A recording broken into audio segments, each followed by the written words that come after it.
To give brief background, my father passed suddenly and unexpectedly about 3 years ago, and since then, my life was flipped upside down. Shortly after his passing, my mother came out, remarried a woman, my stepmom.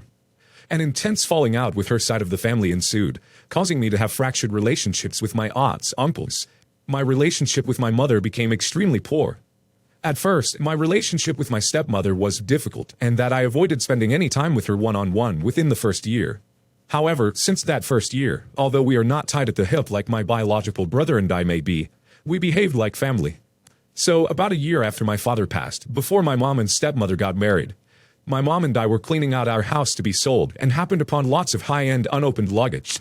My dad always gifted me nice suitcases, duffel bags, backpacks, etc. I found a piece I really liked and told my mom I wanted to keep that particular one. Some months passed. We downsized to an apartment, put our belongings together in a storage unit, and it was then that I realized that I didn't see the suitcase I chose anywhere. I asked her about it, and her reply was that she sold it to someone. I was upset because I had claimed this piece from my father's collection. But I moved past it, thinking I'd never see it again, until months later mom, brother, stepmother, stepbrother, vacationed at my mom and stepmother's house out in the country. We were in the airport, and I noticed my stepbrother had a suitcase that looked exactly like the one my dad had. I casually asked him, "Hey, did my mom give that to you?" And he confirmed she sold it to him, and gushed about how much he loved it. I just nodded and said nothing else, but I was furious and hurt inside. I told my mother privately, away from stepmother and stepbrother, that I felt she had betrayed me by not only selling something I wanted to keep from my late father, but to my stepbrother, not any stranger wherein I'd never see it again. I told her that I wanted it back, as it was mine and she had no right to sell it. In the end, she ended up letting the stepbrother know the situation, purchased him a new suitcase, so he wouldn't be out the money over suitcase, and I got the suitcase back. However, my stepmother was angry about what happened. I thought nothing of it, as I got no real details from my mother. This was January. Since then, my stepmother has refused to see or speak to me. In this time, I had a surgery and a few other medical procedures. I'd be on the phone with my mom, with her around, etc. But I didn't hear from my stepmother once.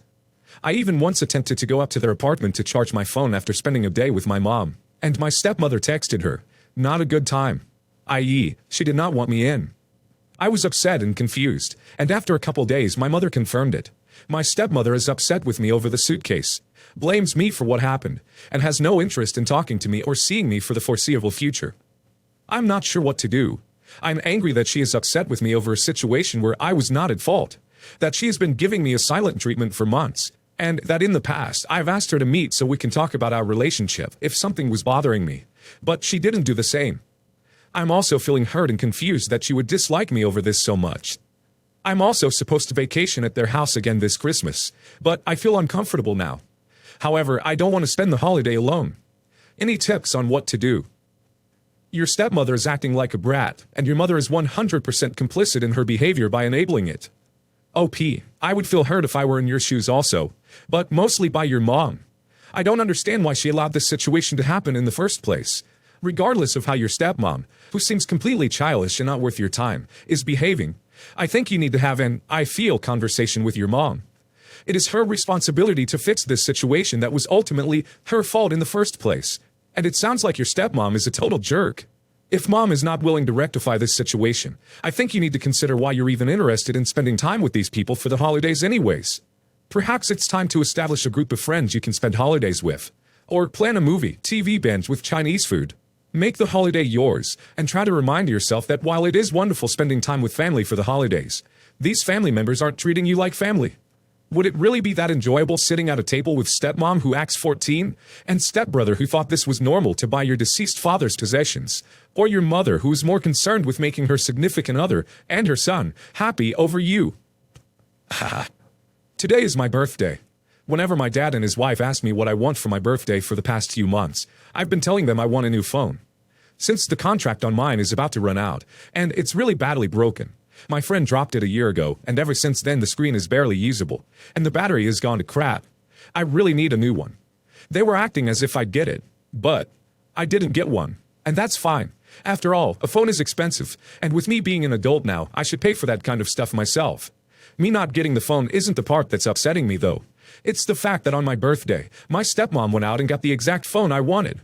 She has been gloating all day about it, how good it is, and how happy she is that she got it. Asking me things like, "Isn't this phone so cool, OP?" while I'm sitting beside her with my broken phone. Cherry on top, she offered me her old cases. Her former phone is the same model as mine, which feels disrespectful. I then asked her if I could maybe take over her old phone, since it's in great condition. But no, my stepbrother, 12 male, is getting that one when he gets home later today. Even though he already got a new phone for his birthday 2 months ago. He got the 7, the new one is a 7 Plus. They're going to give his current phone to my stepmom's mom. I understand it's their property and they can do whatever they want with it, but this all happening on my birthday is annoying. Background info. My stepmom does not work and is mean to me on the regular. Edit. I did get a lot of gifts from my dad. They were great gifts. I am incredibly grateful for them. As I said, the actual object is not the problem. My problem is my stepmom being an a-hole about this situation. I don't think I will bring it up to my dad. He knows how I feel about her, and he has my back most of the time. But with this specific situation, I feel like I'll do more harm than good. If she was intentionally malicious, then she'll get a rise out of me complaining. Plus, I'll hurt my dad's feelings, and he'll think the things he gave me weren't enough. Unless this is an elaborate plot to surprise you later by saying, "Just kidding, we really bought the phone for you." Yeah, what you're describing is insensitive as hell at best. Yes, it's your stepmom's money and property and all, and technically she can do whatever the hell she wants with it. But just because you can act a certain way, doesn't mean you should. I don't think she's just being insensitive as others have said. I think she is absolutely being malicious.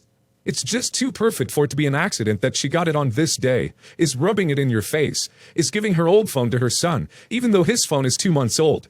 And this phone is going to her mom. Absolutely on purpose, to make you feel like crap. She sounds like a real piece of work. We'll call my husband Aaron. In essence, Aaron's parents divorced when he was 13. His mother Stacy moved with his sister Amy, 4 years older than him, back to their home state while husband stayed with his father, Sam, in the same state. Sam met stepmother Ann 2 years later, was shortly after diagnosed with cancer, and they were married after just 2 months of dating. Ann cared for Sam in all regards, physically, financially, etc., but was notably nasty to Stacy when she'd call regarding Aaron or Amy. She told Stacy to never call their home number again, and insisted that Aaron get a separate line, and that be the only way Stacy be allowed to call, being prohibited from ever speaking to Sam. Their divorce was supposedly amicable, and not ended on negative terms. So, such negative and drastic treatment was very hurtful to Stacy, and made it very difficult for them to co-parent. Ann's negative treatment was not only directed towards Stacy. Aaron and Amy's grandparents sent a holiday card addressed to Sam and Aaron, because they were still amicable towards them despite the divorce. And Ann returned it to sender with a nasty note, saying, "How dare they exclude her?" when they had no idea Sam had remarried. Ann also despises Amy for reasons that are blurry to me, but having to do with her not calling enough when Sam was so ill. Though Stacy and Carl speculate she was being prevented from speaking with Amy by Ann. As Sam got more ill, the hostility only continued. For instance, when Aaron graduated college, Sam was physically turned around to avoid so much as looking at Stacy and Carl, who were in the distance. Aaron was handed off from across a parking lot so no physical encounter could take place. More nasty emails were sent to Stacy and Carl later on, where Ann would call Aaron her son, and that Stacy didn't deserve to be a mother. Stacy had told me about the last time she and Carl got to speak with Sam. She said Aaron gave Sam the phone saying, "It's okay, Ann's not at home." And Sam told Stacy, "I've missed talking to you." When Carl spoke to Sam, he asked him, "What is going on with Ann? Why are things like this?" And Sam responded, "I don't want to be alone." When Sam eventually passed, Amy and Aaron were all set to attend services, and Stacy and Carl were on their way down to express their condolences and support Amy and Aaron. Ann was apparently being especially hostile, and Amy called Stacy to tell her, "You better not show up here," and they were forced to turn around and not attend. Fast forward a few years later, Aaron visits Colorado with Ann and her adult son, James. Aaron decides he loves Colorado and wants to stay, moving out of Ann and his late father's house. He meets me, who moved from a separate part of the country as well, and we begin dating a few months after both of us have relocated. Ann was initially happy with him dating me, as it made him want to stay in Colorado indefinitely. She previously thought it would just be temporary. Things seem to cool down though, and she invites us to visit for a few days. We do, and it's fine. Ann is pleasant and generous. She buys me a gift, countless meals, and is hospitable. I am generally a polite and easy to get along with person, and treated Ann with kindness and respect. Another month later, Aaron and I get engaged, dating for 1.5 years. We're looking to choose dates, and in trying to be money conscious for my parents' sake, who generously offered to pay for our wedding, I chose the last Saturday in March, 9 months post-engagement, after conferring with Erin that this was okay. Anne later tells Erin that this date will not work because her son James's partner Kyle, who we met when visiting and were on friendly terms with, is attending nursing school and will be unable to make the date. Because I don't like drama and prefer to skip the he said she said thing, I messaged Kyle myself, friends on Facebook, and let him know the date we were thinking and if it would be possible for him to join us, as we'd love to have him there. Anne takes great offense to me taking this step and calls Erin in an angry rage about how dare I try to control things for my wedding day, and shortly after decides she hates me and tells Erin it's a mistake to marry me. This goes on for a while, until we get a long email from Anne saying she will not be attending our wedding because she cannot condone such a mistake. I was CC'd on the email, but Erin begged me to delete it before reading it because it apparently had things about Stacy in there that he felt was unnecessary and inappropriate for me to read, supposedly, and instead told me everything else the email said. Again, supposedly. Erin was upset, but I was able to shrug it off pretty easily since I knew I had done nothing wrong to this woman to make her dislike me, and figured she really must be unhinged. Stepbrother James was originally invited to be a groomsman, but just 2 weeks before our wedding, Erin received a very rude and nasty email, basically saying how he's a terrible family member and also cannot condone him marrying me and will not be attending either. The wedding itself went very well, as Stacy's side of the family is very warm, kind, and drama-free, down-to-earth type people.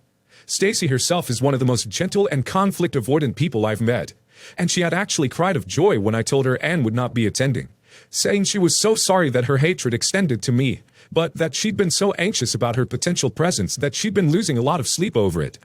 I don't miss the potential drama the Steph family would have bought one bit, and am pleased with how things went. Erin goes no contact with the whole Steph family for about a year after we marry, though supposedly Anne still sends emails and sends packages of his late father's things to our house. A few months ago, Anne's son James apparently gets a job about 40 minutes away and also moves to Colorado. Erin asks me what my opinion would be if he started communicating with Anne and James again, and I tell him I will never decide who he can and cannot talk to, but that I have no interest in having a relationship with these people, and feel they have shown their true colors again and again. Erin has since spoken to Anne around once every week or two, and has gone to hang out with James a few times, and helped him move the first day he came out. I chose to not participate. Fast forward to now. Anne is desperately trying to win back my affections. She sent a very expensive holiday box of sweets from Harry and David, steak dinners from Omaha Meats, and sent an Xmas card with $200 cash inside. All things with my name included as a recipient. Erin really wants me to make amends with them, saying you could at least say it's nice they sent a card and whatnot, when I still feel the same. However, my feelings are being challenged and pushed to the limits now that James lives within an hour of us, and I know it's hurtful to Erin for me to reject them so swiftly. I am deeply concerned with opening that can of worms, however, especially as we are working on getting pregnant, and I really don't want our children to be exposed to any of the Step family's nonsense or potentially badmouthing Stacy and her family. Should I maintain my refusal stance, or should I relent and open up to them in some way? Sounds like she's attempting to buy her way back into your life so she'll have access to the child you're trying to have. Given how downright toxic she's been, you're well within your right to continue no contact. It's incredibly telling that the one thing you haven't received from your suddenly generous stepmother-in-law is a genuine apology for the atrocious things she said. Neither has James apologized from the sounds of it. If your husband so desperately wants a relationship there, he should be willing to make it clear to both of them that is a requirement for any sort of relationship. It really should be a requirement for a relationship with him as well, though he hasn't made it one apparently. It is appalling that he is letting them sweep their behavior under the rug with no acknowledgement of how wrong they were. Does your husband not have any care about how his stepmom treated his biomom all those years? Stand your ground. It seems clear you have a good head on your shoulders and could see Anne from what she really is. She sounds like a horrible person, and she will never truly change. If you are hesitating, just think of all the many drama-free years you will have if you continue to cut this woman from your life.